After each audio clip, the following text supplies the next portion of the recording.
종부세. 종부세 이거 어떻게 보십니까? 네, 종부세는 계속 없어져야 된다고 말씀드렸잖아요. 그리고 만약에 민주당에서 진짜 1주택자 종부세만 면제하잖아요. 강남 폭등이에요, 진짜. 강남 폭등합니다. 1주택자 종부세하면 다 몰릴 거예요. 왜냐면 2주택, 3주택 해서 팔고, 그래서 만약에 그거 강남 1주택자만 종부세 면제하는 정책이 나오면 무조건 강남 사셔야 돼, 더. 풀매수. 풀매수 해야 돼.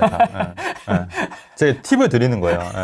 그러니까 제가 경고하는 거예요, 지금. 어떻게 보면 경고하는 거예요. 그럼 전세 절대 내면 안 된다는 거예요. 그러니까 아예 그냥 폐지를 하든가, 폐지를 해야 돼요, 아예. 만약에 1주택자만 특혜를 주면은 다 1주택, 강남 30억짜리 50억대, 50억짜리 80억대고 다 폭등합니다.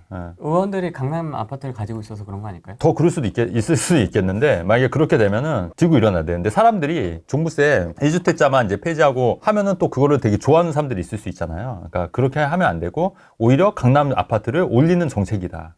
그거야말로. 그렇기 때문에 이것도 좀 예의주시해야 된다. 그 다음에 김은혜 국민의힘 의원이 이제 종합세제 전면 폐지를 했잖아요. 네.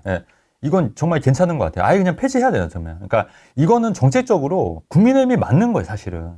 없애야 되는 거예요. 그러니까 민주당이 주장하는 것처럼 1주택자만 폐지한다? 그러면 더 역효과가 난다는 거예요. 그러니까 그거를 많이 아셔야 돼요. 많이 아시고 많이 전파하셔야 돼요, 여러분들. 그러니까 강남 아파트를 올리겠다고 하시는 분들이면 사실은 저도 강남 아파트가 있기 때문에 좋다는 얘기예요. 근데 그게 꼭 국가에 좋은 건 아니니까 제가 말씀을 드리는 거예요.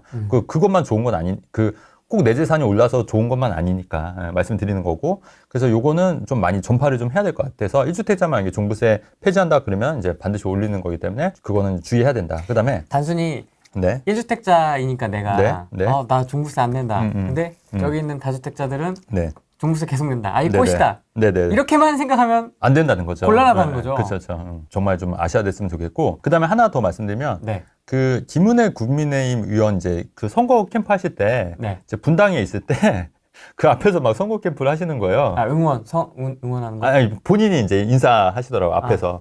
우리 매장 앞에서, 군구머니 앞에서. 뭘. 아니, 그러니까 이제 그냥 인사. 그냥 인사. 지나가는 손님. 잘 부탁드립니다. 잘 부탁드립니다.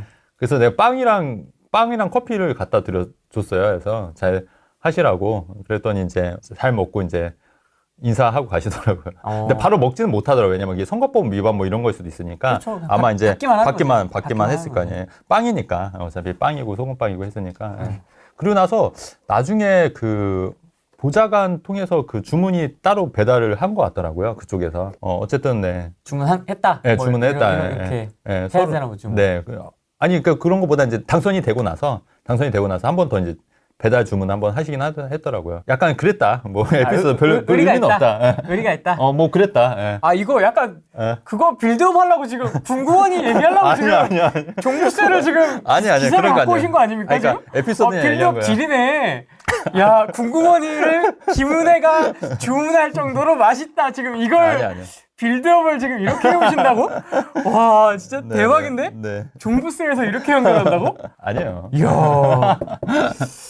대단합니다. 네. 저도 다주택자이기도 하고요. 그다음에 오피스텔에서 월세도 받고 있고, 또 아파트에서 일부에서 월세를 받고 있고, 그다음에 강남에도 아파트가 있어요. 그러니까 저도 크게 운영을 하고 있다는 말씀을 좀 드리는 겁니다. 그래서 이제 그 중에 하나도 재건축 아파트도 갖고 있는 거고, 그래서 개수로만 해도 뭐 꽤 되고, 나름 투자도 굉장히 오래 했던 거죠. 그러니까 2004년부터 했으니까 굉장히 한 20년 했지 않습니까? 네, 했는데, 그래서 최근에 이제 350만 원으로 3,500만 원을 실제로 제가 이제 이익을 낸 거예요. 이익을.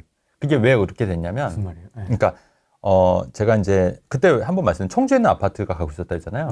그게 이제 1억 4,500에 샀는데 1억 3,500에 전세를 놓고 2년 갱신을 하니까 1억 4,150이 이제 전세가 껴 있는 거예요. 그러니까 내 돈은 결국 350만 원밖에 투자가 안 돼 있는 거죠. 지금 담겨 있는 게. 네네. 근데 그거를 최근에 이제 1억 8천에 매도를 했던 거예요. 1억 8천. 그러면 그 1억 4,500에 샀으니까 3,500 정도를 번 거잖아요. 물론 이제 세전이긴 합니다. 근데 세율이 높지 않은 게 양도세 계산하기가 공동명의다 보니까 100만 밖에 안 내더라고요, 양도세를. 그리고 이제 중개 수수료 해도 어쨌든 3천만 원 이상 번 거예요. 되게 적게 내네요, 양도세를. 네, 왜냐면 이제 세율 자체가 4,800 이하기 때문에 12%가 아니에요, 12%. 누진세율인 거예요. 누진세율. 그래서 양도세 100만 밖에 안 되는 거예요. 그러니까 이게 여러분 아셔야 될 게 뭐냐면 양도세는 누진세율인 거예요. 누진세. 그러니까 그러니까 양도 차익이 크지 않으면 이제 세금이 적다는 거죠. 그러면 물론 이제 이게 시간이 한번 갱신했기 때문에 4년 걸리긴 했어요. 이제 사고 나서 이제 그 중간에 이제 한창 2년 만에 딱 팔려고 했는데 그때는 오히려 한 2억 정도에 받을 수 있었는데 이제 세입자가 한번 갱신하는 바람에 근데 어쨌든 제가 하고 싶은 얘기가 뭐냐면 그러니까 부동산이 정말 돈이 많이 필요한 거냐? 저는 아니라는 거죠. 그러니까 이렇게 소액으로도 얼마든지 돈을 불릴 수 있고 웬만한 주식보다도 수익률이 나쁘진 않다는 거잖아요. 사실 350만 원이면 주식 투자할 거잖아요. 물론 이제 저는 처음에부터 이제 350만 원 들어간 건 아니고 처음에 돈을 넣었다가 나중에 회수를 한 케이스이긴 하지만 어쨌든 그런 식으로 그리고 최근에 충북 진천 같은 경우에도 돈이 아예 안 들어갔다 말씀드렸잖아요. 분양가 2억인데 전세가 2억이니까 내 돈이 아예 안 들어간 거잖아요. 그러니까 충분히 이런 투자도 할 수가 있다. 그랬기 때문에 근데 제가 이런 투자를 왜 좋아하고 선호하냐면은 제가 이런 식으로 돈을 불려와서 돈을 자산을 계속 키운 거잖아요. 계속. 그러니까 왜냐면 저도 처음부터는 돈이 많았던 건 아니니까. 그러니까 그렇게 하다 보니까 이런 것들이 계속 보이는 거고 사실 부동산 투자에 저는 이런 게 훨씬 더 재밌다는 거예요. 물론 제가 뭐 강남 아파트도 갖고 있고 뭐 다른 아파트도 있어서 그런 것도 오르는 거는 사실은 그냥 그런 거는 가만히 있어도 오르기 때문에 별로 신경 쓸 게 없는 거예요. 그러니까 재미가 별로 없는 거죠. 그냥 가만 냅둬도 오르는 거예요, 계속. 근데 이런 것들은 내가 얼마든지 소액으로 해서 투자를 해서 벌고 또 빠져나올 수 있잖아요. 그렇다고 제가 강남 아파트를 매번 사고 팔고는 할 수 없잖아요. 그러니까 그건 그냥 냅두는 거고, 이런 거는 사고 팔고 하면서 계속 이제 이익 실현하면서 또 자산을 불리는 거죠. 그러니까 이런 식의 투자 방법도 나쁘지 않다는 얘기예요. 그래서 여러분들도 이런 거를 좀 참고해서 투자를 해보시면 좋을 것 같고, 그다음에 그래서 소액 투자가 또 좋은 게 뭐냐면 이거 소액 투자 한번 해보면 감이 굉장히 많이 생겨요. 왜냐면 이건 모든 과정을 할 수 있잖아요. 돌려보니까. 그렇죠. 사고, 전세 놓고 팔고. 근데 우리가 이제 일반적으로 강남 아파트나 서울 아파트는 그 과정을 할 수가 없는 거예요. 짧은 시간 안에. 최소 5년, 10년 있어야 되는 건데, 근데 이런 거는 최소 2년 만에도 할 수가 있기 때문에, 이런 것도 참고해서 하시면 좋을 것 같다. 근데 이제 중요한 거는 각자 성향이 다 맞을 거예요. 그러니까 지금 뭐 일시적 1세대 1주택 비과세로 가셔야 될 분들도 있는 거고, 저처럼 이제 다주택자로 해서 이런 이제 소액 투자, 근데 저는 소액 투자를 항상 초창기부터 했기 때문에 이런 걸 되게 잘 아는 거예요. 계속 이렇게 작은 돈으로 돈을 불릴 수 있는 방법들을 계속 찾아왔으니까. 그러니까 이런 것도 놓치지 말고 하셨으면 좋겠다. 이런 취지에서 말씀드린 거죠. 빌라도 아니고 네. 어떻게 아파트를 2억 전세, 네. 매매 2억에 전세 2억짜리 네, 이런 네, 네.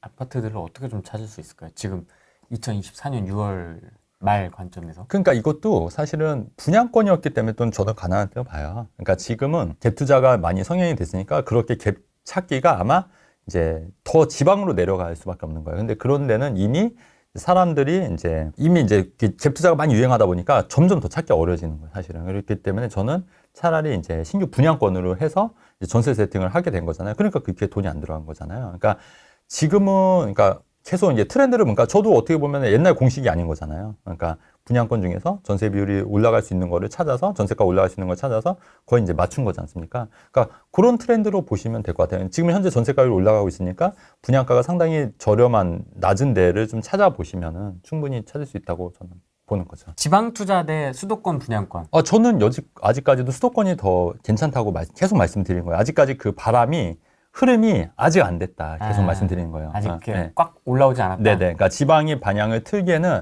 물론 초기 진입하시는 분들은 지금 들어가신 분도 아마 계실 거예요. 그러니까 굉장히 빠른 거죠. 근데 그런 분들도 있는데 저는 이제 조금 더 지방 같은 경우에는 아직까지는 좀 더 그런 흐름이 바뀐 것 같지는 않다는 거죠. 그러니까 물론 지금 초기에 들어가신 분들 개별적으로 좀 다를 수 있겠지만 그래서 저는 여전히 수도권 투자가 유효하다. 근데 그 이유 중에 하나가 이제 세제 관련해서도 말씀드렸잖아요. 세제 관련해서도 그러니까 지금 2주택부터 3주택부터 취득세가 올라가기 때문에 아무래도 좀 더 집중해서 하려는 경향이 있기 때문에 지방이 조금 더 좀 소외되는 부분도 있을 수 있다. 그다음에 지금은 예전처럼 지방 분권 시대가 아니에요. 여러분 이걸 이해하셔야 돼요. 그러니까 예전에 지방이 그 사람들이 많이 오인하시는 게 뭐냐면 2010년도부터 2014년까지 수도권은 안 올랐지만 지방은 많이 오른 이유가 그 시절은 노무현 정부 때고 트렌드가 지방 분권 시대였던 거예요. 그래서 세종시가 나왔던 거고 모든 공공기관은 지방으로 이전하려는 계획들이 있었던 거예요. 그러니까 지방이 살아날 수밖에 없었던 거예요. 근데 지금은 수도권 시대라는 얘기예요, 여러분. 수도권 시대. 지금 윤석열 정부가 지금 노리는 게 용인 반도체 클러스터도 결국 수도권에 하는 거지 않습니까? GTX도 다 수도권이라는 거예요. 그 다음에 세제도 지방보다는 수도권이 더 유리한 거예요. 심지어 서울 같은 경우는 2년 보유만 해도 비과세 되는 거예요. 왜 지방을 살 의미가 없다는 거죠. 트렌드 자체가. 음. 지방 분권 시대가 아니라. 그러니까 그래서 어떤 전문가들은 이런 얘기 하시더라고요. 과거처럼 지방도 뜰 때가 오겠다. 예, 근데 그거는 과거에 그런 연유 때문에 떴던 거지. 지방 분권 시대가 도래했기 때문에 떴던 거지. 그냥 과거에 떴다 해서 다시 지방으로 간다는 그런 법칙은 없는 거예요. 그리고 그러니까, 이제 예전처럼 개발할 때가 뭐 무슨 혁신 도시를 네. 만든다든지 그렇죠. 그런 게 쉽진 않아. 그렇죠. 보여서. 예, 그렇죠. 맞아요. 예. 그러니까 그때는 그런 혁신 도시라든가 이런 게 나오고 지방 분권 시대로 이제 도약을 하고 사람들이 기대가 되니까 지방이 막 이렇게 웅성하고 가격이 올랐던 이유다. 근데 지금은 그런 시대가 아니다. 예, 이렇게 말씀드린 아니, 거죠. 오늘 제가 오늘인가요? 어제 네. 날짜인가 그 대구에서 네. 이제 양도세 면제 카드를 만지작거리고 있는 것 같아가지고. 그러니까 그런 제도가 나오면 취득세. 조금 움직일 수는 있어요. 그러니까 제가 계속 말씀드리는 게 그런 세제 혜택이 아마 올 거라는 거죠. 그러면 세제 혜택이 나오면 그거는 이제 매수 신호가 될 수 있다. 그러면 이제 또 얘기가 달라지는 거죠. 그러면 또 달라지는 거예요, 얘기가. 예, 그때 되면. 그래서 제가 항상 말씀드린 게 그런 세제 혜택이 나오기 전까지는 지방은 조금 좀 워워하셔라. 그리고 계속 얘기하셨던 이유가 그런 이유예요. 근데 만약에 그게 현실화가 되면은 좀 얘기가 또 달라질 수 있다는 얘기예요. 그렇죠. 그래서 부동산은 생물이다. 그렇죠. 그러면 지방 분양권 갖고 있는 분들은 어떻게 해야 됩니까? 상승장 언제 올까요? 근데 이제 그것도 저는 이제 손해보고 파는 걸 원치 않기 때문에 그냥 버티시면은 또 좋은 시절이 오실 거예요. 그 다음에 이제 그거를 또 섣불리 파는 것도 좀 의미가 없어요, 사실은. 그러니까 일단은 버틸 수 있으면, 그러니까 저는 안 좋을 때는 버텨라. 좋을 때 팔아라. 네. 지방 단기로 단타. 빨리 치고 빠질 수 있지 않을까 싶었는데 일시적 2주택 하고 싶어서요. 밀크티님께서. 근데 이제 그런 투자가 좀 위험한 게 저는 분양권을 이제 단타로 하시는 분들은 조금 위험하다고 봐요. 그러니까 그렇게 해서 한두 채 이제 여유 있게 하시는 분들은 문제가 없는데 그거를 또 이제 과도하게 여러 개 하신 분들이 계시거든요. 근데 그렇게 되면 이제 잔금은 못 치르니까 그걸 다 마피로 던지는 거예요. 그래서 실제로 입주할 때 그런 마피들이 좀 꽤 나오거든요, 물건들이. 그래서 그런 투자는 좀 지양하셔야 된다. 그러니까 단기 투자라고 하더라도 부동산은 최소 그 2년을 보유해야지 입주하고 2년을 보유해야 일반 세율이고 분양권은 양도세 중과가 안 풀렸습니다. 중과라기보다는 일반 세율이 되는 시점이 안 돼요. 그러니까 70% 66%거든요. 최저 세율이. 그렇기 때문에 분양권으로 양도세율 감안해서 투자하더라도 단기로 하더라도 최소 70% 60% 세금 내야 되기 때문에 실제로 남는 건 없다. 그렇기 때문에 그렇게 하시는 건 하지 마셔라 말씀드리는 거예요. 1, 2천 댁이라도 뭐 하고 싶을 수도 있지 않겠습니까? 근데 그렇게 그러니까 제가 이제 오래 하다 보니까 그렇게 해서 잘 되는 경우는 많이 못 봤어요. 오랫동안 잘 되는 경우는 많이 못 봤어요. 오랫동안. 아마 그런 경우도 있을 것 같아요. 그러니까 했어. 1, 2천 댁 해서 재미를 봤어. 그럼 또 하고 싶잖아요. 네. 그럼 또 해. 그럼 또 벌었어. 네. 그럼 또 해. 네. 근데 결국 그게 물리더라고요. 망가지는 거예요. 맞아요. 그다음에. 네. 결국 물려서 이제 좀 안 좋아진 케이스 굉장히 많이 봤기 때문에. 힘들어하시는. 그러니까 그거는 조금 안 하시는 게 좋을 것 같다.